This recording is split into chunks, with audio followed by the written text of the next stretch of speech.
Have you ever really considered the sheer genius of your own body, how it pulls off these incredible survival feats when, resources dwindle, or even how scientists tap into that to design medicines? Today, our deep dive is really a journey into that hidden brilliance. We're looking at how our bodies adapt to extremes, like fasting, how cells recycle materials, and how we use that knowledge to fight diseases like cancer. Yeah, exactly.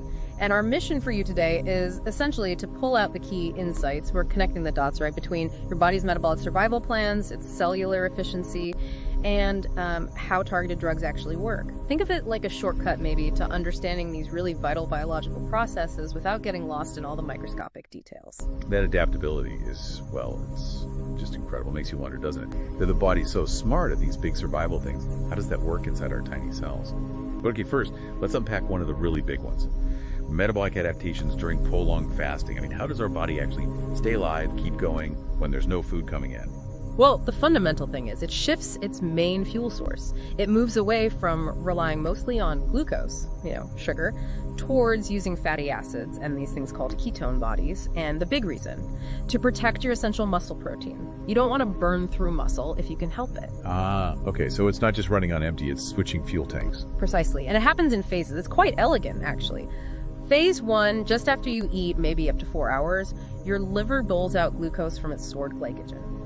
Easy enough. Phase 2, maybe 4 to 48 hours, that glycogen's gone. So the body starts making new gluconeogenesis, mainly for the brain, uses amino acids, glycerol from fat. Making glucose, okay. But then, phase 3, after about 2 days, this is where it gets really interesting.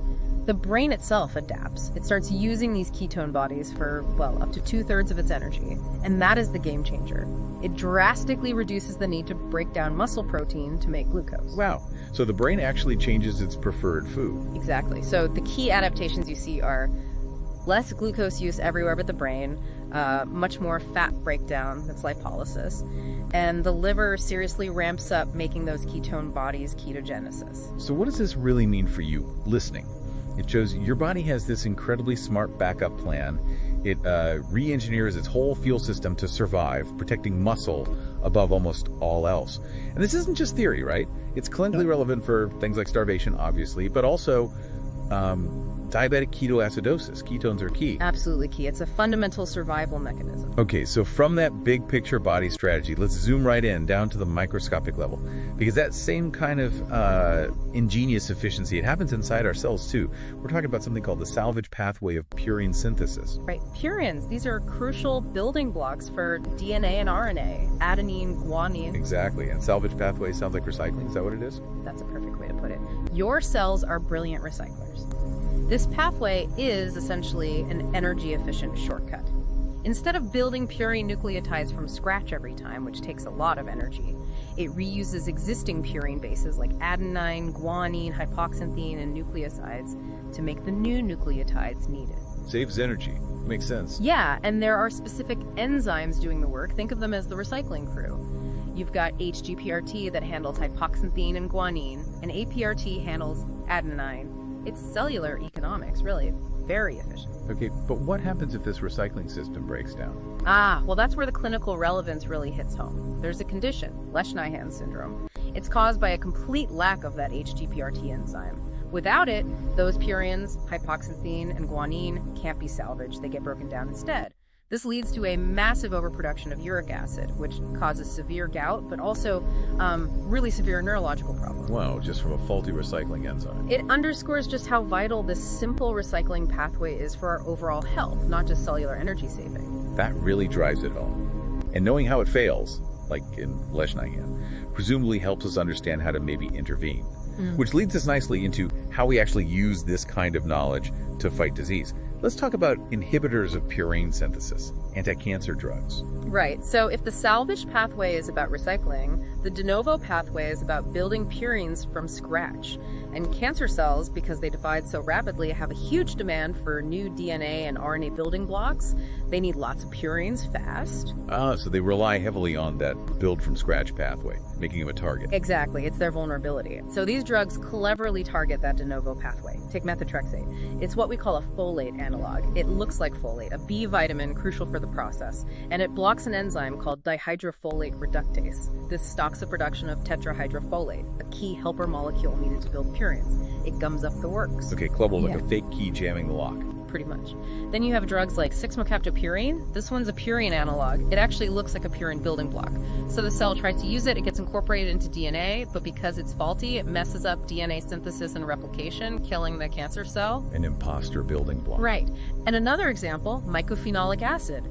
This inhibits a specific enzyme, inosine monophosphate dehydrogenase, that's essential for making guanine nucleotides, one of the specific purine types. So it selectively starves the cell of guanine building blocks. These aren't just lab curiosities then. These are real workhorse drugs. Absolutely. They are powerful, widely used chemotherapy agents used for various cancers, acute leukemias, lymphomas, and others. It shows how understanding the basic biology lets us design intelligent treatments. So, wrapping up this deep dive, we've gone from the body's amazing strategic fuel shifts during starvation down to the elegant efficiency of recycling tiny molecules inside our cells, and then seeing how scientists use that very knowledge to design drugs that fight cancer. It's quite the journey. It really is. It highlights the incredible intricacy and resilience built into us. And maybe a final thought, something for you to ponder. Just consider how many other, perhaps seemingly small or obscure pathways like these exist within us. Pathways that might hold secrets to survival, to health, and maybe even to the next generation of groundbreaking medical treatments, just waiting for us to uncover them. Okay, let's unpack this. We're diving into a case today that, well, it might actually surprise you. Imagine a 12-year-old girl. She's got symptoms that sound almost historical, you know, but they're very real, happening right now. Things like bleeding gums, these odd purple spots under her skin, and she's even having trouble walking. Yeah, and what's really fascinating, I think, is how a deficiency, something seemingly simple like not getting enough of one nutrient, can show up with such big, widespread physical problems. Yeah. We're basically going to connect the dots here between what she was eating, or rather not eating, and how her body was responding. Right, so our mission today is to understand the powerful role of this single nutrient and see how its absence can sort of unravel these essential bodily functions. It reveals a classic deficiency, but one that's, well, it's still incredibly relevant. So diving into the specifics of her case, you mentioned the symptoms. There was a gingival bleeding, so bleeding from the gums. Exactly. And those purpuric lesions, those are the small red or purple spots, basically little bleeds happening right under the skin. Plus, the walking difficulties were quite significant. And the real clue came from her diet, didn't it? It did. Her mother reported that her diet was really lacking fresh vegetables and fruits, like severely lacking. And instead, there was a strong preference for fast food.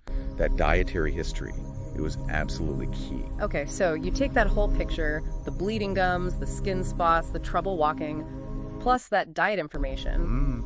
It really points towards one thing, doesn't it? It points very strongly towards a classic presentation of scurvy. Scurvy, you know, you hear that word and immediately think of like old sailing ships and pirates. Right, those people do. But this case is a stark reminder that it's definitely not just historical, it happens today. So why? I mean, why is it still relevant? We have so much food available. That's a really important point. The nutrient we're talking about here is vitamin C, also known as ascorbic acid. And here's the critical part. Humans, we simply cannot make our own vitamin C. We don't have the internal machinery for it. We absolutely have to get it from the food we eat regularly. So even with food abundance, if the right foods are missing consistently, well, scurvy can appear. Okay, here's where it gets really interesting for me. How exactly does a lack of vitamin C cause these specific problems? Like the bleeding gums, the walking difficulty, what's the mechanism? Well, think of vitamin C as a crucial helper, a cofactor for building strong collagen. It's essential for a process called hydroxylation, basically modifying parts of the collagen protein, proline, and lysine so they can link up correctly. Collagen. Right, that's the stuff in connective tissue. Exactly. It's a vital structural protein. It's like the scaffolding or maybe the glue holding things together all through the body, blood vessels, gums, skin, cartilage, even bones. Okay, so if you don't have enough vitamin C, that scaffolding is weak, the glue doesn't stick properly. Precisely. Without enough vitamin C, the collagen that forms the walls of your tiny blood vessels, the capillaries, it becomes weak and fragile. So they rupture easily. That's where the bleeding gums come from, and those purpuric lesions under the skin. It's direct evidence of weak vessels. And the walking, how does that connect? Well, the deficiency also hits cartilage and bone formation hard. Collagen is critical there too. So you get impaired joint function, pain, which directly leads to difficulties with walking. It's a systemic breakdown, all stemming from that one missing nutrient. Wow, that really paints a clear picture. It's incredible, really, how one missing piece can cause such widespread issues. So, knowing that, what are the fixes? How do we get enough vitamin C? What foods should we be looking for? Thankfully, vitamin C is actually found in lots of common fresh foods. We're talking citrus fruits, oranges, lemons, grapefruit. Also, bell peppers are fantastic sources, especially the red, green ones. Berries like strawberries, blueberries, kiwi fruit is packed with it. Even things like broccoli and, believe it or not, potatoes contain vitamin C. Which brings us right back to this girl's diet. The lack of those fresh fruits and vegetables, the heavy reliance on fast food, you can see exactly how the deficiency developed. Yeah, it lines up perfectly. The very direct link in this case. It's just such a powerful reminder, isn't it, how deeply our diet is connected to, well, every single part of our health, from gums to joints, all hinging on something as basic as vitamin C. Absolutely. And it makes you wonder, it raises a question, I think, for everyone listening, even today, with all the food choices and information we have, could there be other common deficiencies, maybe less obvious ones, quietly impacting our well-being? Yeah. And how can we get better at tuning in and really understanding what our bodies need beyond just calories or the macronutrients? Something to think about. Welcome, everyone. In this deep dive, we're going to get into some really vital biochemical functions and also the subtle signals our bodies send about health. Today, we'll unpack the, surprisingly varied roles of one key compound, and then explore a diagnostic tool that helps us understand metabolic acidosis. It's all connected. It really is. It's fascinating stuff. So let's start with vitamin C, ascorbic acid. Most people think immunity, right? Colds. Well, yeah, that's the common thought.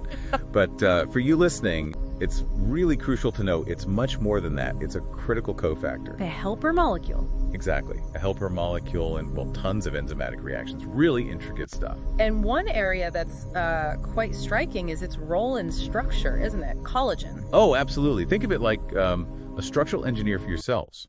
Vitamin C is essential for building stable collagen. The strong, rope-like protein. That's the one. It gives tissues resilience, skin, blood vessels, bones. Without enough C, that collagen is weak.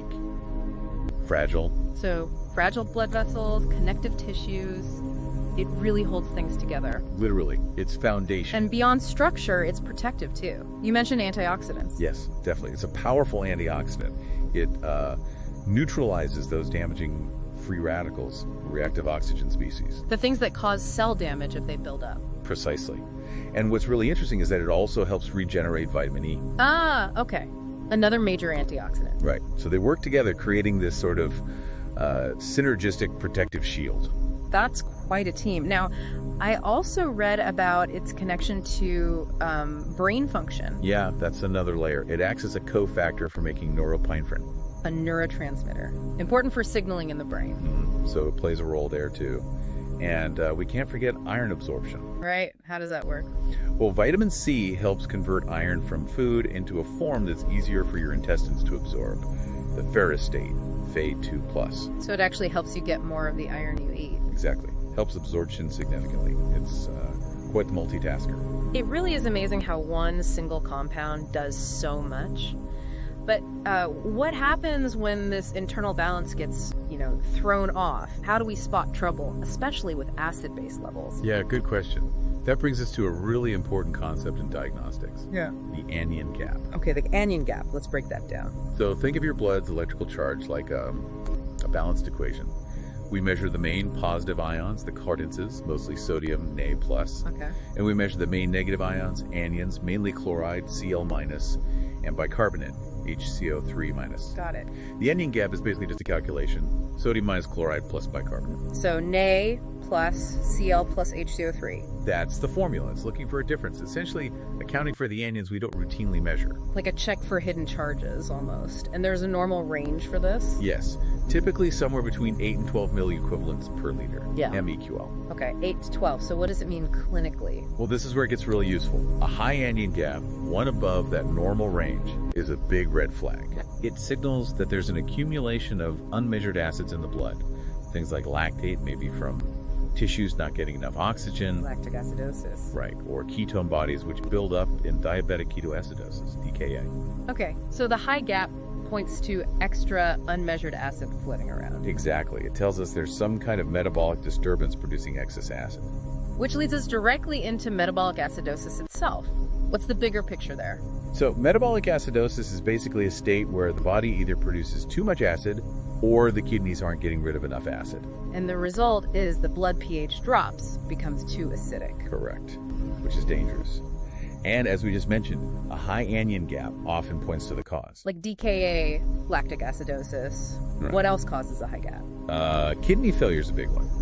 Kidneys just can't excrete to the normal acid load. Yeah. Also, ingesting certain toxins like methanol, antifreeze, even large amounts of aspirin. Right, okay. But what if the acidosis happens but the anion gap looks normal? Good point. That's called normal anion gap acidosis, sometimes hyperchloremic acidosis. Hyperchloremic, meaning high chloride. Often, yes. In this case, it's not about unmeasured acids piling up. It's usually because the body has lost too much bicarbonate. Bicarbonate is a base, it balances acid, so losing it causes acidosis. Exactly. Think severe diarrhea, you can lose a lot of bicarbonate that way. Or certain kidney problems, like renal tubular acidosis, where the kidney tubules themselves can't handle acid properly. So different mechanisms leading to acidosis revealed partly by this anion gap calculation. Precisely. It helps narrow down the possibilities. It's really quite incredible when you connect it all. You have this single vitamin C underpinning structure, defense, neurotransmission. And then this relatively simple calculation, the anion gap, acting as this diagnostic compass, pointing towards serious imbalances like acidosis. It really highlights how interconnected everything is. It truly does. It's a testament to the body's complexity, but also its delicate balance. Yeah. So for you listening, maybe a final thought to consider.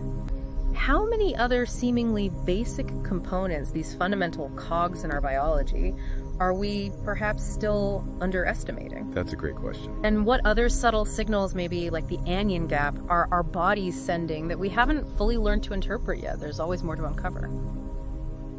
Think about your body for a second. It's like this incredible high wire act, constantly making tiny adjustments to stay balanced. It's happening right now, inside you, without you even noticing. It really is a marvel. Yeah. These systems are just masters of adaptation, keeping everything, well, just right.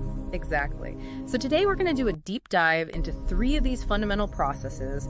They really show off this amazing design. We'll look at pH balance, then the power of a tiny trace mineral, copper. And finally, the molecules that actually build the proteins doing all this work. Right. Our mission here is basically to pull out the key takeaways from the sources we've looked at, giving you a kind of shortcut to understanding these vital mechanisms. Vital, but often invisible, yeah. Okay, let's start with that pH balance. The sources mention this super narrow window for blood pH, 7.35 to 7.45. That sounds really tight. Why is staying in that range so critical? It's incredibly critical. I mean, even a tiny shift throws everything off, especially how your proteins and enzymes work. Life basically depends on it. So the body has layers of defense. Layers, okay. What's the first one? The first responders are chemical, the buffer systems. Think of them like chemical shock absorbers or sponges. They react instantly. So they soak up excess acid or base right away? Precisely. They're usually a weak acid and its partner, its conjugate base. The bicarbonate buffer is key in your blood, outside cells. And the sources mentioned phosphate and protein buffers working inside the cells. That's right, working together. But if that's not enough, then what? Then your respiratory system kicks in. This is the, let's say, rapid response team. Your lungs control CO2 levels. How does that work? Breathing faster or slower? Exactly. If your blood gets too acidic, that's acidosis, you automatically breathe faster. You blow off CO2. Okay. And because CO2 forms carbonic acid in the blood, getting rid of CO2 effectively reduces the acid, raising your pH back towards normal. Wow, so just breathing differently changes your blood chemistry. It does, and pretty quickly. Yeah. And the opposite happens if your blood's too alkaline, you breathe slower, hold on to more CO2, which lowers the pH. Clever. But you said layers. What's the long-term fix? The kidneys. Yes, the renal system.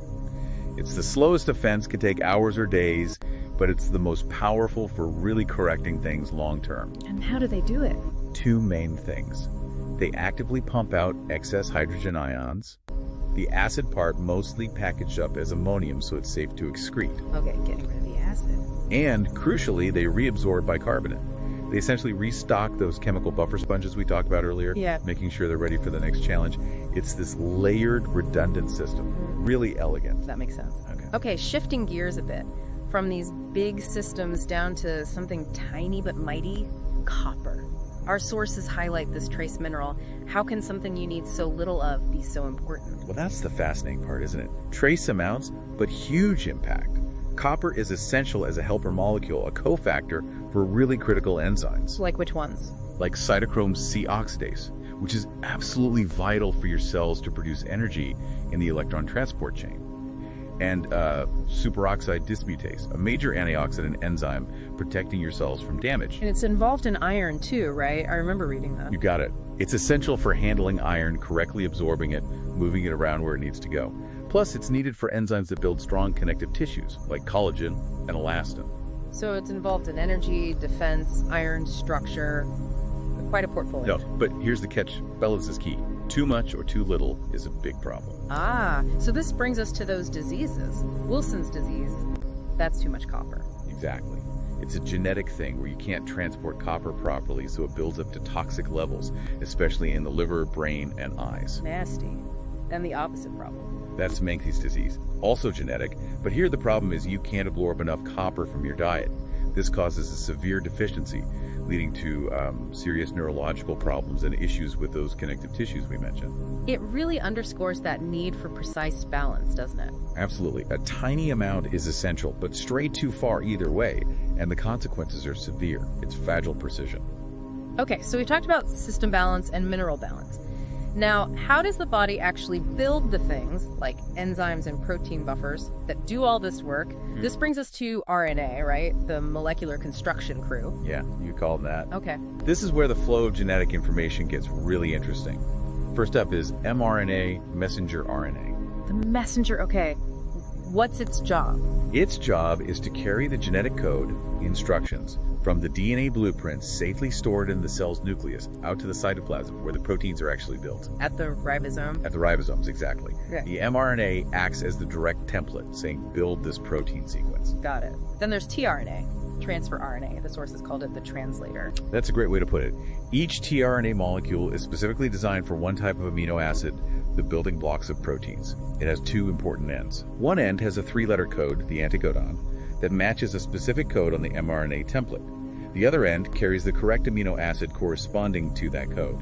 So it reads the mRNA template and brings the right amino acid to the construction site. Precisely. It ensures the amino acids are added in the exact order specified by the genetic code. Accuracy is paramount here. Makes sense. And the last one, rRNA, ribosomal RNA. This one's different, isn't it? More structural. Very different. RNA doesn't carry code in the same way. It's actually a major part of the ribosome itself, the protein building factory. It provides the structure. So it builds the It factor? helps build the factory, yes, and also acts like a worker in the factory. RNA molecules fold into complex shapes that help position the mRNA template and the tRNA molecules correctly. And crucially, RNA actually catalyzes the chemical reaction that links the amino acids together to form the growing protein chain. Wow, so it's both structure and function. A catalyst. Exactly. It's the core machinery making protein synthesis happen. It's quite the molecular ballet. So recapping here, we've journeyed from the body-wide balancing act of pH down to the crucial role of a single trace mineral, copper, and then right into the cellular factory with the different types of RNA building proteins. It's all incredibly interconnected. It really is. And it's amazing how these huge life-sustaining functions rely on these tiny invisible molecular parts working together just perfectly. It makes you think, doesn't it? You have this incredible robustness, like multiple backup systems for pH control. Right. Redundancy. But then there's this vulnerability where just one tiny element like copper being slightly off balance can cause major problems. What does that tell us about, well, about life itself, this constant interplay between resilience and intricate precision? That's a great question to ponder. Robustness and fragility, side by side. Okay, let's unpack this. Today, we're diving deep into the microscopic world within us. We're exploring how these tiny, tiny molecular mechanisms have, well, just enormous impacts on our health. We've gathered some incredible sources today covering everything from how our cells quietly fix their own DNA to why just one single change in a protein can literally reshape an entire blood cell. So yeah, get ready for some surprising connections. Absolutely. And what we really want to do is show you how these seemingly separate biological details paint a really cohesive picture. You know, from invisible repair crews to hormonal signals, it all links together for wellness and disease. It's kind of a shortcut to understanding the bigger biological story happening inside you right now. Okay, so let's start with DNA, our blueprint, right? It's constantly under attack. You've got environmental factors like UV light, even just the normal byproducts of metabolism hitting it all the time. You'd think it would be a mess, but our cells have this amazing, like, invisible repair crew. But what happens when that crew, slacks off a bit? It's a constant battle, definitely. And the body's defenses are, well, quite astounding. A key player here is nucleotide excision repair, NER for short. Think of it as a tiny demolition team that finds and removes bulky damage on the DNA strand. That's the kind of damage that can physically block replication or transcription, leading to really critical errors.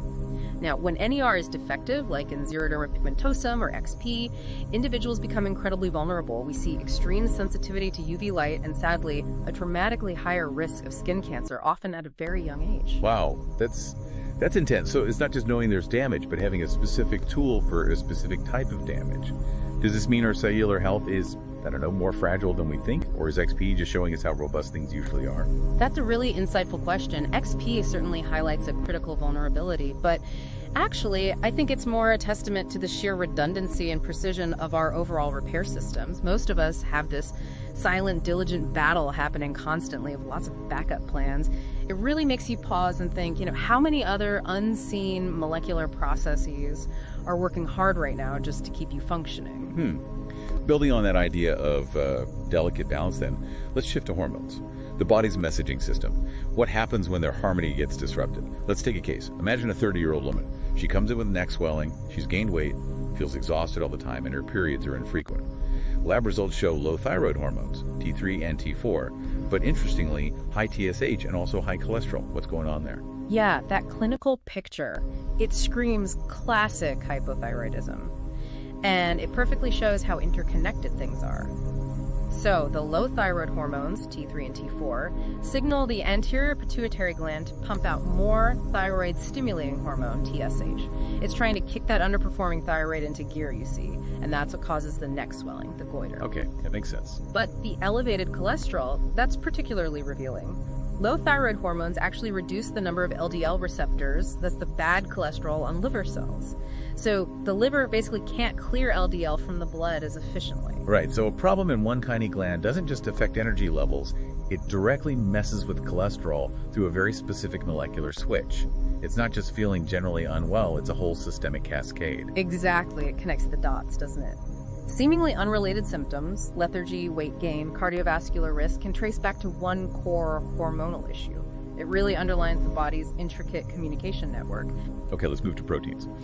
The ultimate multitaskers in our cells, right? They do almost everything, but their function totally hinges on their structure. It starts simple, like a linear sequence of amino acids, the primary structure, but then it folds into these complex, specific 3D shapes, tertiary and quaternary structures, and that's what lets them do their jobs. And the key thing here is just how incredibly delicate that structural balance is. Take sickle cell anemia. It's such a powerful and frankly heartbreaking example. A single amino acid change, just one. Glutamate swapped for valine in hemoglobin's beta-globin chain. Just one. Just one. This tiny tweak in the primary structure ripples through its folding. It causes the entire red blood cell to warp into that rigid sickle shape. They can't carry oxygen well, they clog up tiny blood vessels. It's all down to that one change altering the structure and therefore the function. It's honestly mind-boggling. One tiny misspelling in the protein recipe has such huge consequences. It kind of reminds me of cooking an egg, apply heat. You change the protein structure, denature it, and boom, it goes from liquid to solid. Totally different properties, no going back. That's a perfect analogy. Exactly. The heat denatures the egg proteins, they unfold, tangle up, and solidify. It's a great everyday example of that fundamental rule. Structure dictates function. Lose the structure and lose the function. So, wrapping this up, what does this all mean for you listening right now? From the intricate dance of those DNA repair crews to the delicate balance of hormones and the precise architecture of proteins, these deep dives really show just how interconnected and, profoundly complex our biology is. Every single moment, there's this unseen molecular symphony playing out inside you. Right, and that's maybe something profound to mull over until our next deep dive. Just consider how every single aspect of your health, your mood, your energy, your immunity, your disease risk ultimately traces back. It traces back to the precise dynamic functioning of these invisible molecular machines. It's a constant, silent miracle of engineering happening within you right this second. Welcome you to a deep dive into life's really incredible machinery. Today we're looking at two things and how they connect. First, proteins. Those fundamental blueprints making us who we are. And second, how glitches in those systems can show up as, well, real-world clinical puzzles. Our mission is to kind of reveal the biochemistry that links health and disease. We've got some great sources, from molecular details right up to a specific clinical case. Okay, let's dive in. So we start with this core idea. A protein's job, its function, depends entirely on its very precise 3D shape. Even a tiny change can just stop it from working. That's absolutely central. And what's amazing is it all starts with the primary structure, just that linear sequence of amino acids. That sequence really dictates everything that follows. It's like the first instruction in the manual. Right, and it gets really interesting when you see how one single amino acid change can have huge effects. I mean, think about sickle cell anemia. Just one amino acid swap, glutamate to valine in beta globin.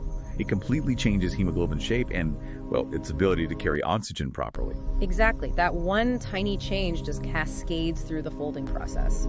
So the primary sequence guides how it folds into, secondary structures, then the crucial tertiary structure. That's the final 3D shape of that single protein chain, giving it its unique job. And that shape is held together by all these different interactions, hydrogen bonds, hydrophobic interactions pushing away from water, even strong disulfide bridges. Like myoglobin, its specific globular shape is perfectly designed to grab and hold oxygen in our muscles. And it doesn't always start there, does it? For many complex proteins, there's another level, quaternary structure. That's where multiple chains, multiple polypeptides, come together in a very specific arrangement. Yeah, absolutely essential for their function. Hemoglobin's a classic example, right? 4 subunits working together. That allows for that cooperative oxygen binding, really elegant molecular teamwork. Okay, so that's the blueprint level. What happens when these intricate systems go wrong in the body? We've got this fascinating clinical scenario here. A 35-year-old female nurse. She's experiencing weight loss, but she's eating normally, feeling nervous, heart palpitations, and this very specific sign, bulging eyes, exophthalmos. Well, that collection of symptoms, it really makes you think, what could be causing such a distinct set? Connecting the dots, that combination strongly points towards hyperthyroidism. And more specifically, it sounds very much like Graves' disease. Graves' disease, right? That's the most common cause of hyperthyroidism, isn't it? Yeah. And it's autoimmune. Our sources explain that in Graves', the body makes antibodies that actually mimic TSH, thyroid-stimulating hormone. Exactly. They trick the thyroid. So they're constantly telling the thyroid gland to produce way too much thyroid hormone, like the on switch is stuck. Precisely. And the biochemistry behind the symptoms flows directly from that. The excess thyroid hormones, T3 and T4, they just ramp up the basal metabolic rate dramatically. So your body's engine is just running way too fast. Yeah, think of it like that, stuck in high gear. This leads to more heat production, the weight loss despite maybe eating more, the nervousness, and the palpitations, the heart rhythm issues. That's the hormones directly affecting the heart's rate and how hard it contracts. And the exophthalmos, those bulging eyes, that's also the autoimmunity. Yes, our sources confirm that. It's a specific feature of Graves caused by that same autoimmune response affecting tissues behind the eyes. It's quite distinct. So how would doctors confirm this diagnosis? What tests are needed? Okay, so confirming it involves some key biochemical investigations. You'd absolutely look at thyroid function tests first. Right, and specifically, you'd expect the serum T3 and T4 levels to be really high. Definitely elevated. That confirms the thyroid is overactive. But here's the interesting part, almost counterintuitive. The serum TSH, the thyroid-stimulating hormone itself, those levels would be super low. Markedly decreased, yes. And that's a critical diagnostic clue. It shows the body's feedback system is trying to work. The high T3 and T4 levels are telling the pituitary gland, stop, we have enough. So the pituitary cuts back TSH production. Makes sense. So high thyroid hormones, low TSH. That points strongly to the thyroid itself being the problem source, not the pituitary. Exactly. But to really nail down It's Graves', the autoimmune cause. You need to look for the antibodies. Precisely. You test for thyroid-related antibodies, specifically antibodies against the TSH receptor, sometimes called TRAbs. And even more specifically, finding thyroid-stimulating immunoglobulins, or TSI, is really considered the hallmark. Their presence is the definitive confirmation that it's Graves' disease, the autoimmune condition causing the hyperthyroidism. So bringing it all together then. Yeah. From that single amino acid sequence determining how a protein folds and functions, all the way to a rogue antibody mimicking a hormone, causing this whole cascade of symptoms like in Graves' disease, biochemistry is just constantly at play. It really is. This deep dive, I think, shows beautifully how understanding things at the molecular level, like protein structure, gives us the tools to understand and diagnose complex conditions like Graves' is. The micro explains the macro. Yeah, it really makes you appreciate the connection, how these big, visible symptoms often start with something incredibly tiny going wrong at the molecular level. Makes you wonder, doesn't it? How many other conditions might stem from just one tiny structural flaw or a signal gone wrong? And what does that mean for future treatments, for truly decoding the body? Something for you to think about until our next deep dive. Welcome to the deep dive. We sift through the sources so you get the quick route to being well-informed. Today, we're tackling 3 really vital areas of health. We're looking at hormone imbalances, nutrient deficiencies, and also electrolyte balance. Right. 3 distinct things, but they're all deeply connected. Exactly. And our mission is to get you up to speed fast. You might be surprised how interconnected everything really is. Okay, so let's dive into the first one. Hyperthyroidism. We're talking about that small gland in your neck, the thyroid, basically when it goes into overdrive. Yeah, it's putting out way too much thyroid hormone. T3 and T4, those are the active ones. It's like the body's accelerator is just stuck down. Stuck down, right. So what makes it do that? What are the main reasons this happens? Well, the most common cause is something called Graves' disease. That's actually an autoimmune thing, where your own body attacks the thyroid and makes it overactive. Ah, okay, autoimmune. Yeah. But you've also got things like a thyroid adenoma that's a non-cancerous tumor that just starts pumping out hormones by itself. Or toxic multinodular goiter. That's where you have multiple lumps or nodules within the thyroid gland, and they start overproducing hormones. So different pathways leading to the same overdrive state. Exactly. And if that accelerator is stuck, what does that actually, feel like for someone? What are the signs? Well, a big one is metabolism speeding way up. Yeah. So often unexpected weight loss, even if you're eating normally, maybe even more. Interesting. And feeling kind of constantly nervous or wired. Heart palpitations are common too, maybe even arrhythmias. Okay. Plus, people often feel really hot, like they have heat intolerance, hand tremors, anxiety. It's a whole cluster of things. Sounds like it affects almost everything. It really does. And there's one sign that's quite striking, particularly with Graves' disease. Oh, yeah? It's called exophthalmos. It's where the eyes actually start to bulge outwards visibly. Wow. Really, from the thyroid? Yeah. It's amazing, isn't it, how this small gland has such widespread effects across your whole system. Heart, mood, eyes, metabolism. Truly shows how finely tuned things are. Okay, let's shift gears a bit. From hormones being too high, let's talk about when something essential is too low, like a vital nutrient. Right. We looked at this case, a 12-year-old boy who was having real trouble seeing when the light was dim. And tests showed his vitamin A levels, his plasma retinol were super low. Yeah, that points pretty clearly towards night blindness. Nyctalopia, as the technical term, is a classic sign of severe vitamin A deficiency. Night blindness, so just difficulty in low light. Initially, yes. Yeah. But this raises a really important point. What happens if it goes on for a long time and isn't treated? Right, what are the long-term risks? Well, it can get much more serious. Prolonged deficiency can lead to something called xerophthalmia. That's basically abnormal dryness of the eye surface, the conjunctiva and cornea. Okay, dryness. And you might see Bitot spots. They look like foamy patches on the white part of the eye. And in the worst cases, keratomalacia. That's severe drying and even ulceration of the cornea. Ulceration, wow. Yes, and that can actually lead to permanent blindness. It's incredibly serious. That's stark, but here's the interesting part, right? The fix. The fix, thankfully, is often quite straightforward. Vitamin A supplementation can actually reverse the night blindness and the xerophthalmia, especially if caught early enough. So supplementation works well. It does. And what's fascinating about vitamin A is it's double life, almost. Deficiency causes these severe eye problems. But derivatives of vitamin A, retinoids, are actually powerful treatments for skin conditions. Oh, right, like for acne and psoriasis. Exactly. So it's crucial for sight, and its derivatives are used therapeutically for the skin. Shows how vital these micronutrients are and how they can work in different ways. Yeah, that's a great point.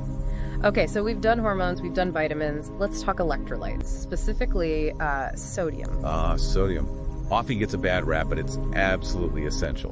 Right, we just kind of assume it's there, maybe worry about too much salt, but its balance is critical. Normal levels in blood plasma are tightly controlled, right? Like 135 to 145 milliequivalents per liter. That's the range, yeah. And it's tight for a reason. Sodium has some massive jobs biochemically. Like what? What's it actually doing? Well, first, it's the main positive ion, the main cation, in the fluid outside our cells. So it's fundamental for maintaining osmotic pressure. Osmotic pressure, like water balance. Exactly. It basically controls where water goes in the body. Super important for keeping fluid levels right. And then it's absolutely vital for nerves and muscles. Oh, so? You need sodium moving across cell membranes to generate action potentials. That's the electrical spark that makes nerves fire and muscles contract. No sodium balance, no nerve signals, no muscle movement. Okay, so water balance, nerve function, muscle function, pretty critical stuff. Absolutely fundamental. So what happens then if those levels, that 135, 145 range, get thrown off? Too low or too high? Yeah, both cause problems. If your sodium level drops too low, that's called hyponatremia. Hypo meaning low. Okay. What causes that? It could be from drinking, say, excessive amounts of plain water, especially after heavy sweating, or severe diarrhea, vomiting, certain medications like diuretics. And the symptoms, if you're hyponatremic? Things like confusion, headache, nausea. In severe cases, it can even lead to seizures or coma. It really affects the brain. Wow. Okay. And the flip side, too high. That's hypernatremia, usually caused by dehydration, not enough water intake, or losing too much water. Sometimes from getting too much sodium, like maybe through IV fluids or accidentally ingesting salt water. And how does that manifest? Intense thirst is a big one. Also confusion, lethargy, muscle twitching, or weakness. Again, the brain is quite sensitive to these shifts. So whether it's too low or too high, you see neurological symptoms like confusion. Very often, yes. It just highlights how vital this single electrolyte is for, well, pretty much everything from keeping your brain working right to making your muscles move properly. What a trip through the body's control systems today. We went from the thyroid acting like a throttle. Controlling metabolism. To vitamin A being crucial for just seeing the world, and also skin health. Right, that dual role. And now sodium, basically running our internal fluid balance and nerve signals. It really drives home how interconnected everything is, doesn't it? Absolutely. You tweak one thing, even slightly, and the ripple effects can be huge. It's all linked. So thinking about everything we covered, what's the one thing that really stands out to you today? For me, it's probably that idea of balance, how narrow the optimal ranges are for hormones, nutrients, electrolytes, and how quickly things can go wrong if that balance is disturbed. It's quite intricate. Intricate is the word, yeah. So here's a final thought for all of you listening. How might those small everyday choices, maybe how much water you drink or the foods you eat, how might they be subtly affecting these really precise biochemical balances inside you? Could they be influencing how you feel, your energy, your focus, in ways you don't even realize? Something to think about. Definitely something to consider. Welcome to the Deep Dive. Today we're looking at your sources, articles, research, exploring some really fundamental processes. The genius inside life itself. Our mission, as always, is to distill the key insights for you. Okay, let's get into it. We'll unpack everything from, tiny molecular building blocks to these ingenious genetic switches in bacteria, and even how our bodies handle waste. Pretty crucial stuff. So let's start small. 1-carbon compounds. What are these exactly? Right. They're basically single carbon units, often overlooked, but incredibly important. They get carried around mainly by something called tetrahydrofolate, or THF. And where do they come from? Mostly generated from common amino acids. Think serine, glycine, histidine, things your body uses all the time. And what's fascinating here is how they're used. I mean, they are absolutely essential building blocks. For what specifically? Well, for purine synthesis, that's vital for DNA and RNA. Can't build your genes without them. Also for thymidine synthesis, specifically turning DUMP into DTMP, another key DNA precursor. And methionine synthesis too, converting homocysteine back to methionine. Really central roles. Okay, so fundamental chemistry. But how does this connect to, say, our health? What happens when this goes wrong? That's where it gets very real. A folate deficiency, folate being the precursor to THF, remember, that directly messes up this whole one-carbon metabolism. Eating too. Insufficient purines, not enough thymidine. Clinically, that often shows up as megaloblastic anemia, big underdeveloped red blood cells. And interestingly, this pathway is also a target. A target for that? For chemotherapy. Drugs like methotrexate, they actually work by inhibiting the generation of these one-carbon units. It's a way to block DNA synthesis, specifically in rapidly dividing cancer cells. Slows them right down. Clever, but also highlights the vulnerability. Okay, so we need the building blocks. But how do systems like bacteria decide when to build things? Let's shift gears. Here's where it gets really interesting, I think, the lac operon in E. coli. A kind of bacterial master switch. Exactly. It's a classic example of gene regulation. Really elegant. It controls the genes for metabolizing lactose, which is a sugar. It works like an on-off switch. Depends on what food is available. So if there's glucose, the bacteria prefers glucose, right? Right. If only glucose is around, this protein called the lac repressor binds to a part of the DNA called the operator. It physically blocks the machinery, RNA polymerase, so the operon stays O-off-F. No need for lactose enzymes if there's no lactose. Makes sense, save energy. But what if lactose is the only option? Then lactose gets converted inside the cell into something called allolactose. And this allolactose is the key. It's an inducer. It binds to the repressor protein. So it pulls the repressor off the DNA. Precisely. Causes the repressor to change shape and let go of the operator. Now, RNA polymerase can jump on and transcribe the genes LAC-Z, Y, A, and those genes produce the enzymes needed to actually break down and use the lactose. So what does this all mean? It's just incredibly efficient. Only make what you need when you need it. That's it. A perfect little logic gate built into the DNA. Okay, building things, regulating things. Yeah. What about cleaning up? Let's look at breaking things down now. Purine nucleotides. Right. The building blocks we mentioned earlier for DNRNA, they don't last forever. So they get catabolized, broken down. Exactly. Into uric acid, which we then excrete. The pathway basically involves taking purine nucleotides, AMP, GMP, IMP, converting them to nucleosides, then chopping off the sugar to get free bases like hypoxanthine, guanine, xanthine. And there's a key enzyme involved? Yes, xanthine oxidase. It's crucial. It converts hypoxanthine and guanine into xanthine, and then it acts again, oxidizing xanthine into the final product, uric acid. So a neat cleanup process. But, like the other pathways, things can go wrong here too, I imagine. Oh, absolutely. Gout is probably the most well-known example. That's related to uric acid, right? Directly. It's characterized by either making too much uric acid or not excreting enough, or sometimes both. The uric acid then crystallizes, forms these needle-like crystals, often in joints, very painful inflammation. It raises that question again about balance, doesn't it? Delicate systems. Indeed. And there's another, much rarer but devastating disorder, Lesch-Nyhan syndrome. It's a genetic condition, a defect in an enzyme called HGPRT. What does HGPRT normally do? It's part of a salvage pathway, recycling purine bases. But if it's defective, those purines can't be recycled. They get shunted entirely into the breakdown pathway we just talked about. Leading to massive uric acid overproduction. Exactly. Causes severe neurological problems, self-injury, and all the issues of gout, often much worse. So we've covered quite a bit. Tiny carbon units, bacterial switches, waste disposal. What's the big takeaway here? Well, if we connect these dots, I think it really highlights how these fundamental molecular pathways, they're not just abstract biochemistry, whether it's tiny one-carbon units enabling DNA synthesis or a simple switch in E. coli or how we handle purine waste, it all points to this incredible underlying logic and efficiency in life, and disruptions have major consequences for health and disease. It shows how interconnected everything is, even at that micro level. Okay, a final thought then for you to mull over. Think about how just understanding these basic molecular conversations, these switches, these pathways, how that deep understanding might be the key. The key to unlocking totally new ways to treat diseases, maybe even to just better appreciate the sheer complexity humming away inside us all the time. Something to consider. Welcome to the deep dive. Today we're really getting into three super precise biochemical processes happening inside you, like right now. Our mission to untangle these complex inner workings, everything from essential nutrients to, well, waste management, and pull out the insights that actually matter for you. Yeah, it's important stuff. Because when you understand these fundamental pathways, it really gives you a powerful lens. You start to see the sheer elegance, the interconnectedness of your body's systems. And you appreciate the incredible precision needed just to stay healthy. Okay, let's unpack the first one then. Folic acid. People call it the unsung architect of life. Now, you've likely heard of it. It's a vital B vitamin, water-soluble. Find it in leafy greens, citrus fruits, pretty common sources.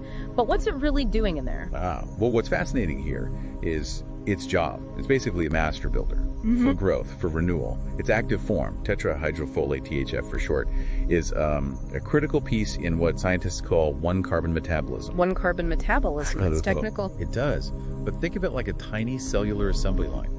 Super vital. It's churning out the fundamental building blocks for your DNA and RNA. And without enough THF, that assembly line just, well, slows right down. Oh. Which affects everything, from how amino acids change form to how your red blood cells mature in your bone marrow. Wow. Okay, so its importance for health is huge. The standard recommendation is about 400 micrograms daily for adults, right?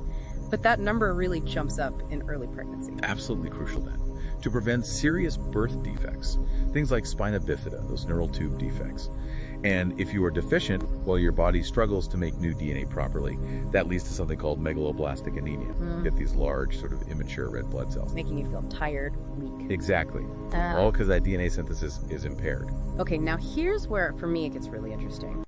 How do we then take something so essential, so vital, and deliberately block it for medical reasons? Right. Seems counterintuitive. But that brings us to folate antagonistic drugs. Methotrexate is a key example. Their whole strategy, basically, is to disrupt that vital cellular assembly line we just discussed. How? How do they do that specifically? So, methotrexate, it acts as what we call a competitive inhibitor. It targets a specific enzyme, dihydrofolate reductase, or DHFR. DHFR, that's the one that activates the folic acid we eat, turns it into the usable THF form. Precisely. DHFR is the key activator. Methotrexate essentially blocks that enzyme. By doing that, it basically stars the cells of the THF they need, which stops them from making new DNA and RNA. And the applications are pretty powerful then. Oh, definitely. In chemotherapy, it's aimed squarely at rapidly dividing cancer cells. Think leukemia, lymphoma. Those cells have a massive demand for making new DNA, so cutting off THF hits them hard. But it's used for other things too, right? At lower doses. Yes, exactly. At lower doses, it's used to suppress the immune system. Helpful in autoimmune diseases like rheumatoid arthritis or psoriasis, where the immune system is sort of overactive. Okay, fascinating stuff. Let's shift gears now. Let's talk about another critical pathway: how your body deals with waste. Specifically, bilirubin, that yellow pigment we get when old red blood cells break down. Yeah, and its journey is surprisingly complex, but it gives us so many clues about what's happening inside. So old red blood cells get recycled, mainly in the spleen and liver of the body's cleanup crew. The heme part gets converted first to bilirubin, then to what we call unconjugated bilirubin. Unconjugated meaning it doesn't dissolve in water easily. Right, so it needs a ride. It attaches to a protein, albumin, to travel through the blood to the liver. Once in the liver, an enzyme attaches a chemical tag, glucuronic acid. This is called conjugation. Making it water soluble now. Okay. Exactly. Now it's conjugated bilirubin. It can be actively pumped into your bile. From the bile, it flows into your intestine. And then what happens? Intestinal bacteria get to work on it. They modify it again. A little bit gets reabsorbed, travels to the kidneys, and actually gives urine its typical yellow color. But most of it gets converted into stercobilin. Stercobilin. That's what makes feces brown. That's the one. The end of the line for most bilirubin. So this whole journey, if something goes wrong anywhere along that path, we see jaundice, that yellowing. And where it goes wrong tells us a lot, right? Like the different types. Absolutely. You can have prehepatic jaundice. That's usually too much red blood cell breakdown, like in hemolytic anemia. The liver just gets overwhelmed. You'll see high unconjugated bilirubin in the blood. Okay. Then there's hepatic jaundice. Right. That means the liver itself is the problem. Hepatitis, cirrhosis, something damaging the liver cells. Yeah. Here you can see high levels of both unconjugated and conjugated bilirubin in the blood. And bilirubin might show up in the urine. And the last one, post-hepatic. Post-hepatic means after the liver. So there's a blockage after the bilirubin has been processed by the liver, but before it gets out. Think gallstones, or maybe a tumor blocking the bile ducts. You'll see high conjugated bilirubin backing up into the blood. It spills into the urine, but very little gets to the gut. Which affects the stool color, right? Makes it pale or clay colored. Exactly, because no stercobilin is being made. Yeah. And urine gets dark. So how do doctors pinpoint which type it is, beyond just looking at the bilirubin levels? Well, this raises an important point about diagnostic clues. We look at specific liver enzymes in the blood.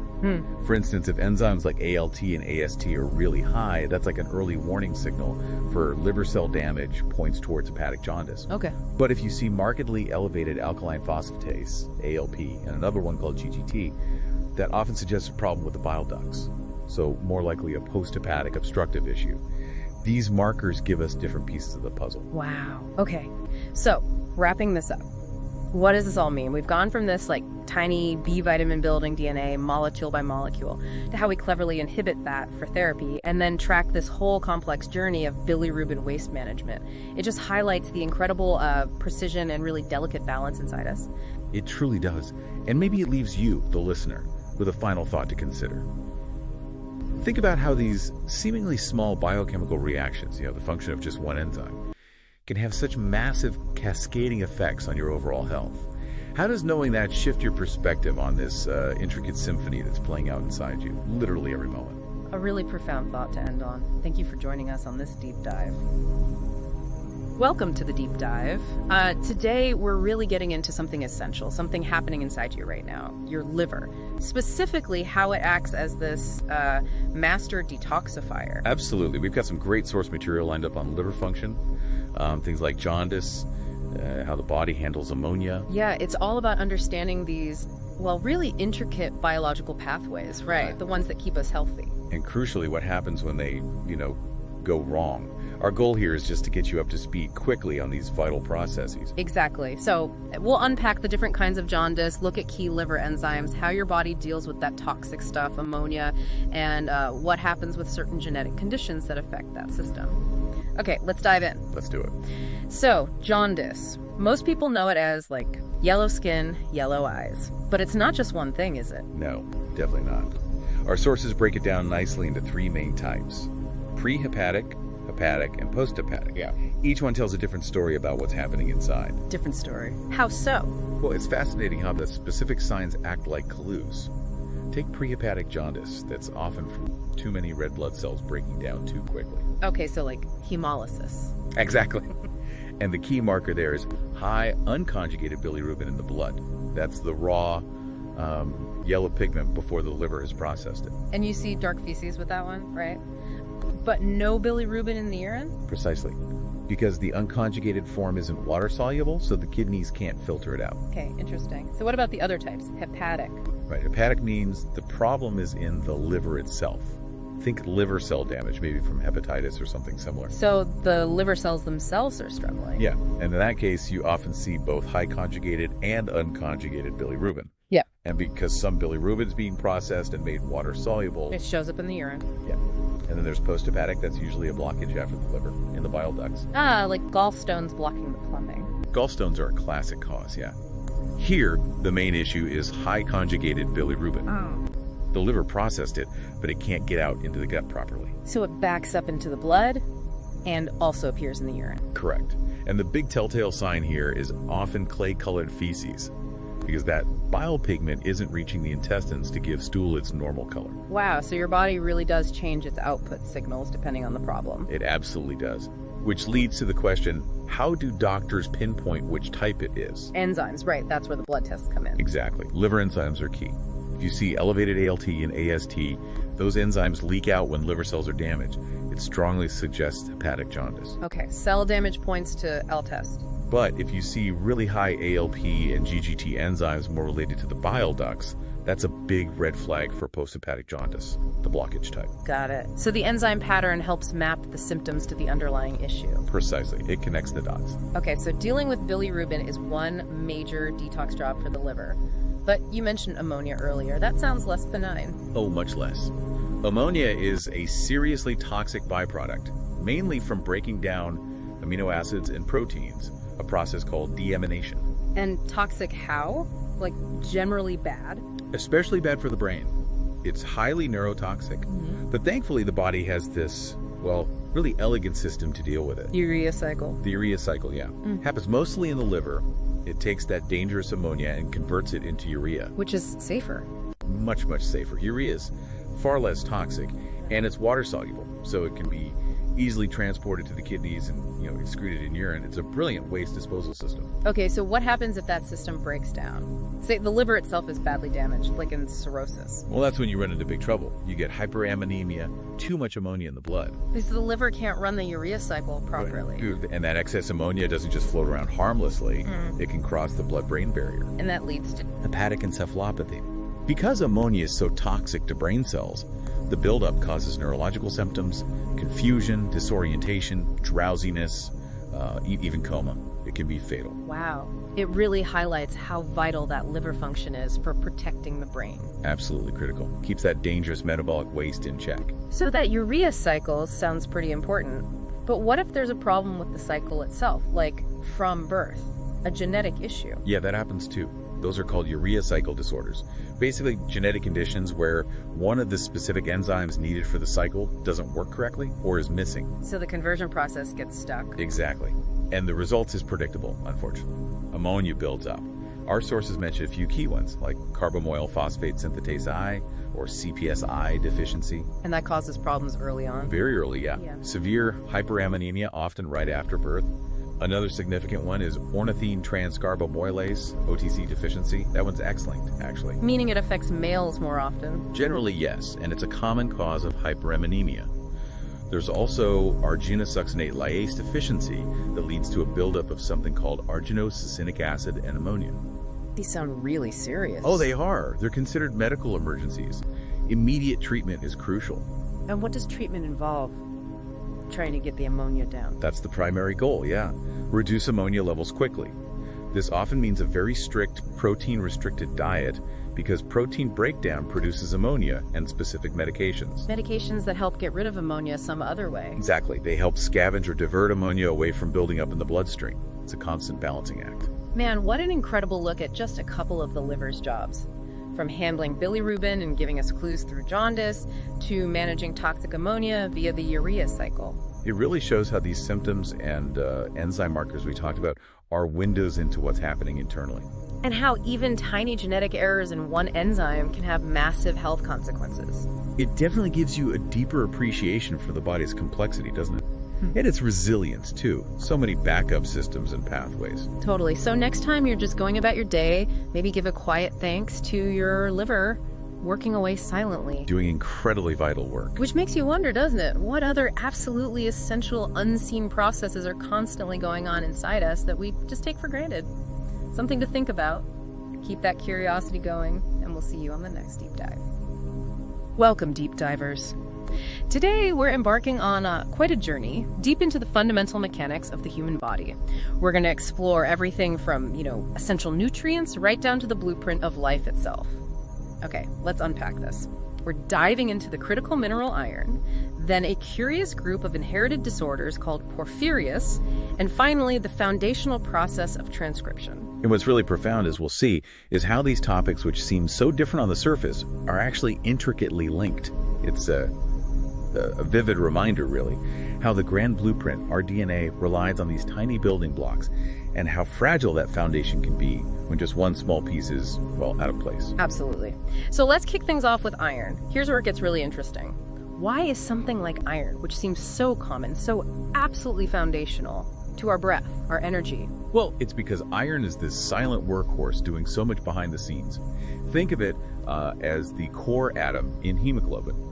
That's the protein in your red blood cells, grabbing oxygen from your lungs, ferrying it everywhere. And it does the same basic job in muscles with myoglobin. Plus, beyond oxygen, it's a vital helper, a cofactor for enzymes powering your cell's energy production, in the electron transport chain specifically. That's incredible, such a small thing doing so much. How does our body manage it? Make sure we get enough? Iron absorption. It's a really finely tuned process. It happens mostly in the duodenum and jejunum, part of the small intestine. And it's meticulously regulated by a hormone, hepcidin. Acts like the body's master iron switch, really. As for how much, the RDA, the recommended dietary allowance, is about 8 milligrams a day for adult men. But for adult women, it jumps up to 18 milligrams. Okay, 18 for women. And we find it in things like meat, fish, fortified cereals, legumes, pretty common foods. So why is iron deficiency still such a widespread problem then? Is it just about diet? That's a really good question. Despite being available, absorption is key. Factors like your overall diet, how nutrients interact, even specific life stages like pregnancy, They all impact how much iron you actually absorb. And when those levels dip too low, well, that can lead to anemia. You see the fatigue, the weakness, pale skin, sometimes brittle nails, or a sore tongue. It's a clear sign the body's struggling.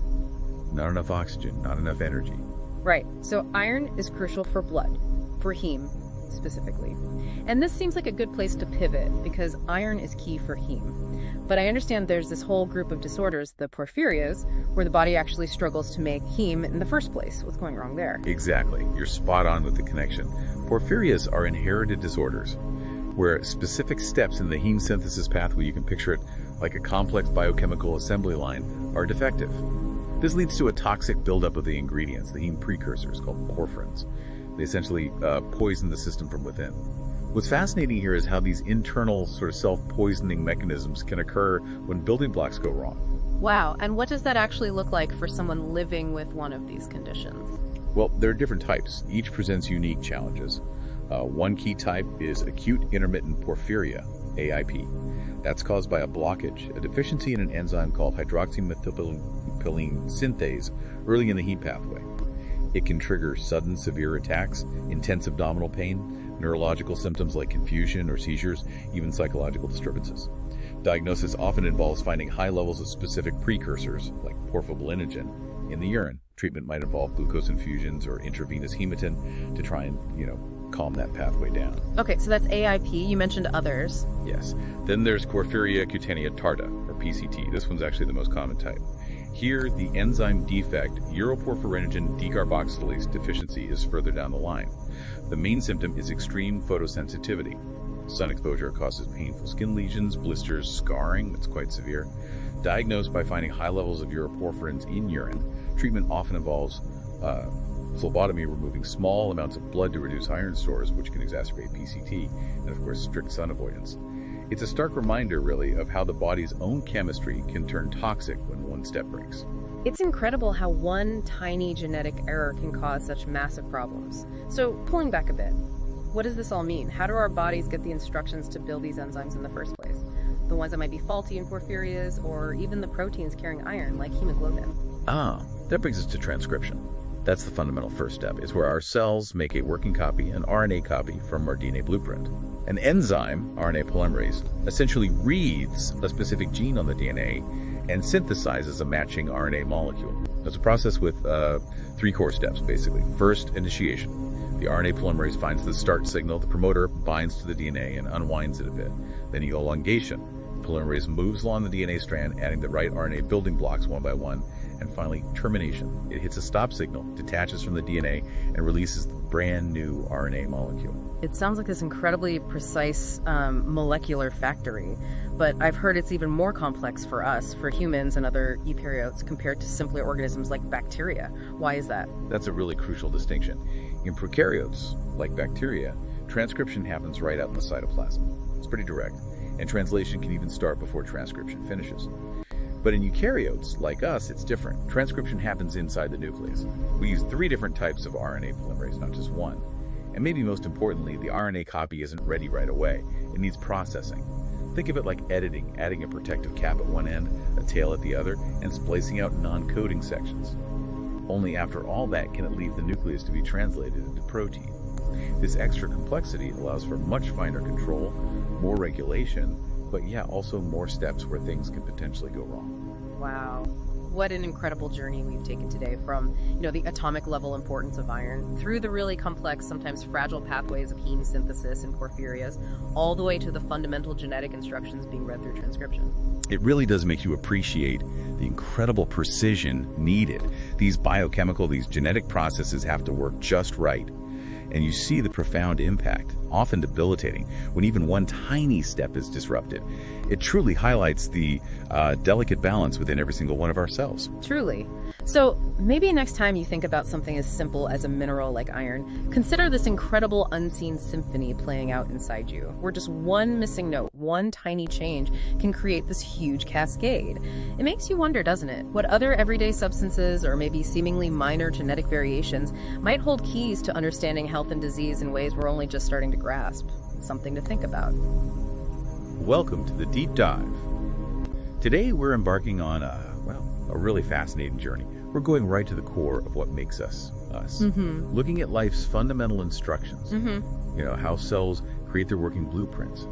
And then we dive into the essential building blocks our bodies manage every single day. Yeah, and our mission today is really to unpack the intricate differences in these cellular processes. Okay. Sort of understand the why behind their design, and then maybe shine a light on how even a tiny, tiny error in an enzyme's function can have really profound implications for health. Right. You'll see just how precise these biological systems, how precise they need to be. Okay, let's dive right in then. Cellular architects. We're talking about transcription, that first step, right? Where cells read DNA to make RNA. Exactly. And what's just, mind-blowing is how different this looks between simple prokaryote like bacteria and complex organisms like us, eukaryotes. It's fascinating, isn't it? The sheer elegance of adaptation. You look at prokaryotes like bacteria, transcription just happens right there in the cytoplasm, the main cell fluid. Okay. And they use just one type of RNA polymerase, that's the enzyme, building the RNA for everything. One enzyme does it all. Pretty much. And here's where it gets really efficient. Transcription and translation, making the protein, they can happen at the same time. Wow. They're coupled, like a super speedy assembly line. So they're basically multitasking, just getting it done incredibly quickly. Exactly. Speed and efficiency. But for us, the eukaryotes, it's a much more elaborate affair, isn't it? Precisely. For us, think of it like a specialized factory transcription, safely tucked away inside the nucleus, the command center. Right, separate. Totally separate, uncoupled from translation, which happens later, out in the cytoplasm. And we use 3 distinct RNA polymerase types. 3? Yeah. Yeah. Pol-Bern is dedicated to ribosomal RNA, our RNA, building the protein factories themselves. Pol-2 makes the messenger RNA, the mRNA, carrying the actual gene instructions. The blueprint carrier. Right. And Pol-3 makes transfer RNA, tRNA, which brings the amino acid building blocks to the factory floor. And then there's that whole extra layer you mentioned, processing our RNA, something prokaryotes mostly skip. That's a huge difference. Critical, really. In prokaryotes, processing is pretty rare, but in eukaryotes, it's extensive. Like editing a document? Kind of like that, yeah. We add a protective cap at one end, the 5-flat end, and a long poly-A tail at the other, the 3-foot end. Protection and signaling. Exactly. Helps protect the mRNA, signals it's ready, and then there's splicing. We cut out these non-coding sections called introns. Like junk mail. Yeah, like junk mail. Leaving only the important coding parts, the exons. Now, why bother with all this complexity? Good question. It gives us incredible regulatory control. For instance, one gene can actually produce multiple different proteins depending on how it's spliced. So flexibility. Immense flexibility, fine-tuning, adaptation. Think brain development, immune responses. It's powerful stuff. Okay, so we've got the blueprints covered. Now let's shift gears. Let's talk about the actual building materials of amino acids, specifically phenylalanine. Right. Phenylalanine. Essential, meaning we absolutely have to get it from our diet. Yeah. Indeed. Can't make it ourselves. And its main job, metabolically speaking, is getting converted into another amino acid, tyrosine. We have a specific enzyme. By an enzyme called phenylalanine hydroxylase. That conversion is step 1 for tyrosine's own journey. Okay, but what happens when that enzyme, when it isn't working right, when that conversion goes off track? Yeah, that's where things can get serious. If you have a deficiency in that enzyme, phenylalanine hydroxylase, it leads to phenylketonuria. PKU. PKU, I've heard of that. It's an autosomal recessive disorder, meaning you need faulty copies of the gene from both parents. Okay. And what happens is phenylalanine, instead of being converted, just builds up, accumulates to levels that are neurotoxic, dangerous for the brain. And the signs of untreated PKU, they're pretty severe. Absolutely. Left untreated, these high phenylalanine levels cause severe intellectual disability, seizures, even a very distinctive mousy or musty odor in urine and sweat. Wow. But the good news is PKU is screened for in newborns almost everywhere now. Thank goodness. And treatment involves a really strict lifelong diet, super low in phenylalanine. Early intervention is it's life-changing. So that's phenylalanine. But what about tyrosine itself? Once it's made, or maybe we get it from food too. What's its story? Well, tyrosine is non-essential because our bodies can make it from phenylalanine, provided that enzyme works. Right. And it's incredibly versatile, a real workhorse. It's the starting point, the precursor for several critical compounds. Like what? Like catecholamines, think dopamine, epinephrine, norepinephrine, key neurotransmitters. Brain chemistry. Also, thyroid hormones regulating our metabolism, and even melanin. The pigment. The very pigment giving color to our skin, hair, and eyes. all starts with tyrosine. So are there inherited issues linked to tyrosine metabolism too? Similar to PKU? There are, yeah. Another rare one, also autosomal recessive, is alkaptonuria. This time it's a deficiency in an enzyme called homogentisate oxidase. Okay, different enzyme, different problem. Exactly. This leads to a buildup of something called homogentisic acid.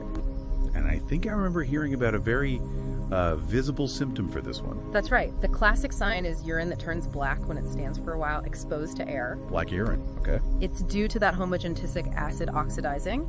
Over the long term, it can also cause ochronosis, a darkening, a sort of blackening and degeneration of cartilage, especially in joints. Leading to pain. Leading to significant, often painful joint problems.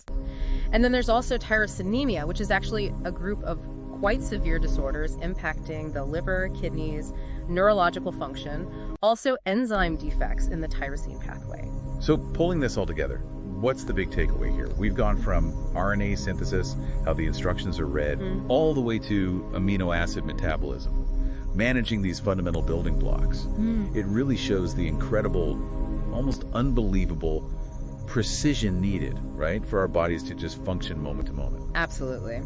You see how these basic differences in cellular machinery define whole domains of life, prokaryotes versus eukaryotes. Yeah. And then you see how one single enzyme, just one protein not doing its job correctly, can profoundly alter a person's entire life. It just highlights how vital every single tiny piece of this biological puzzle really is. That complexity isn't just for show. Not at all. It's about exquisite control, checks and balances, and adaptability. It's fundamental. It really makes you stop and think. Yeah. How many other silent variations, maybe in our genes or influenced by our diet, could be subtly shaping our health every single day? Things we don't even realize are happening, just waiting for us to uncover their secrets. Welcome to another deep dive. Today, we're plunging into the microscopic marvels inside our cells. We're exploring how these tiny, tiny molecular processes actually build our very being. Yeah, it's fascinating stuff. But what if I told you that something really fundamental, like our ability to see, is totally dependent on these same molecular steps and fueled by something as seemingly simple as a common nutrient? That's exactly right. And our mission today really is to connect those surprising dots. We'll pull out the key insights from the sources, looking at everything from, the basic mechanics of how proteins get made, right, all the way to the surprisingly complex story of vitamin A and its huge role in vision. You'll see just how interconnected it all is. Okay, let's unpack that. Maybe start with one of life's most basic processes, how our cells build proteins. It's called translation in eukaryotes, right? Where a ribosome reads an mRNA template. Exactly. You can think of it like a little biological assembly line. It basically has three main stages. First up is initiation. Initiation, okay. Yeah, the ribosome has to find the right starting signal on the mRNA. It's a specific code, AUG. And the first piece, methionine, gets brought in by a molecule called tRNA. Got it. Like step one on the instruction. Precisely. Then comes elongation. This is where the ribosome just chugs along the mRNA, adding amino acids one by one. You actually see the protein chain growing. Building it up piece by piece. And finally, termination. The ribosome hits a stop signal, a stop codon, and that tells it, okay, job done. The new protein is released. It's incredible precision. So these assembly lines, can they ever be disrupted? Maybe even on purpose? Oh, absolutely. Yeah. And that's where things get really interesting, especially for medicine. We can use specific molecules, inhibitors of translation, to interfere with this process. Okay, like throwing a wrench in the works. Sort of, but a very precise wrench. Take cyclohexamide. It binds to a specific part of the ribosome, the 60S subunit, and basically jams the movement, stopping the chain from growing. Or there's puromycin. This one's clever. It actually looks like a tRNA carrying an amino acid, so it tricks the ribosome into adding it, but then bang, the process stops prematurely. An incomplete protein gets released. So these aren't just random disruptions, they're targeted. Exactly. Incredibly specific biochemical interventions. It really shows how vital and maybe how fragile this whole system is. Okay, so we've built the protein, but you mentioned earlier making it is just the start, right? What happens after it's synthesized? This is where post-translational modifications, or PTMs, come in. Yes, precisely. And this is crucial. These PTMs are chemical changes made after translation. They're essential for the protein to fold correctly, to be stable, to end up in the right place in the cell, and ultimately to do its job properly. So they're like finishing touches, or maybe more than that. Much more, really. Think of it as the cell's way of fine-tuning and regulating. For example, phosphorylation, just adding a little phosphate group, is super common. It can act like an on-off switch for enzymes. And if that goes wrong, well, you see links to diseases like Alzheimer's. Okay, so it's a control mechanism. Definitely. Then there's glycosylation, adding sugar chains. That's important for folding, stability, and even how cells recognize each other. Yeah. And ubiquitination, that's like tagging a protein with a label saying time to recycle. Recycle. Yeah, it marks it for degradation by the proteasome, which is basically the cell's quality control and waste disposal system. It breaks down damaged or unneeded proteins. So it sounds like the genetic code is maybe just the initial blueprint, and these PTMs are the real editors deciding the final story. That's a great way to think about it. Yeah. The blueprint is essential, but PTMs add this incredible layer of complexity and control. It allows the cell to respond and adapt in ways the raw code alone couldn't manage. They're fundamental for regulation, health, disease. It goes way beyond just making the protein initially. Right, these intricate processes. Yeah. They must need fuel, raw materials. Which I guess brings us neatly to essential nutrients like vitamin A. Seems simple, but you said it's complex. It really is. Yeah. So adults generally need around 700, 900 micrograms a day. We get it in two main forms. There are retinoids, that's preformed vitamin A, from animal sources like liver or fish oils. Okay. And then there are carotenoids like beta-carotene in carrots or sweet potatoes. Our body has to convert those into vitamin A. And vitamin A itself isn't just one thing. It exists in active forms like retinol, retinal, and retinoic acid. And then they do different things. Very different. Retinol is absolutely crucial for vision. But retinoic acid, that acts more like a hormone, regulating genes, controlling cell growth, differentiation, immune function, a whole host of things. Okay, let's focus on the vision part. How does retinol work there? You mentioned a cycle. Yes, Wald's visual cycle. It's this really elegant biochemical pathway in the retina. Think of it like this. Your eye needs to constantly reset itself to detect new light. Right, so you can see continuously. Exactly. So in the dark, you have a molecule called rhodopsin. It's made of a protein part, opsin, combined with a specific shape of retinol called 11-cis retinol. It's just sitting there. Waiting for light. Then, boom, light hits rhodopsin. Instantly, that 11-cis retinol changes shape. It straightens out into all-trans-retinol. This shape change activates the whole rhodopsin molecule, which triggers the signal to your brain saying, light. Okay, signal sent. Then what? Well, the cycle needs to reset. The all-trans-retinol gets released from the opsin. It's then converted into all-trans-retinol and shuffled off to a nearby layer of cells, the pigment epithelium. So it leaves the photoreceptor cell. Temporarily, yes. In the pigment epithelium, enzymes work to convert it all the way back into the bent 11-cis retinol form. Then this regenerated 11-cis retinol travels back to the rod cell, rejoins with opsin, and makes fresh rhodopsin, ready for the next photon of light. Wow, it's like a tiny continuous regeneration machine right there in the eye. It really is quite breathtaking, a constant recycling process powered by light itself. And it highlights why vitamin A is so vital. If you don't have enough, this cycle breaks down. And that leads to vision problems. Absolutely. One of the first signs of vitamin A deficiency is night blindness, trouble seeing in low light, because the rhodopsin can't regenerate properly. If it gets worse, you can develop xerophthalmia, severe dryness that can actually damage the cornea and lead to blindness. It shows how critical this single nutrient is for this incredibly complex process. What an incredible journey we've taken then. From, the absolute basics of building proteins, tweaking them with PTMs, all the way to how a single vitamin enables something as fundamental as sight through this walled cycle. It really makes you think, doesn't it? It raises this bigger question. How many other, maybe seemingly simple dietary things, vitamins, minerals, are orchestrating these incredibly complex, hidden symphonies inside us all the time? Yeah. It really underscores the amazing interconnectedness of biology, how these tiny molecules, these nutrients we eat, are absolutely fundamental conductors for the whole orchestra of life, something to really mull over.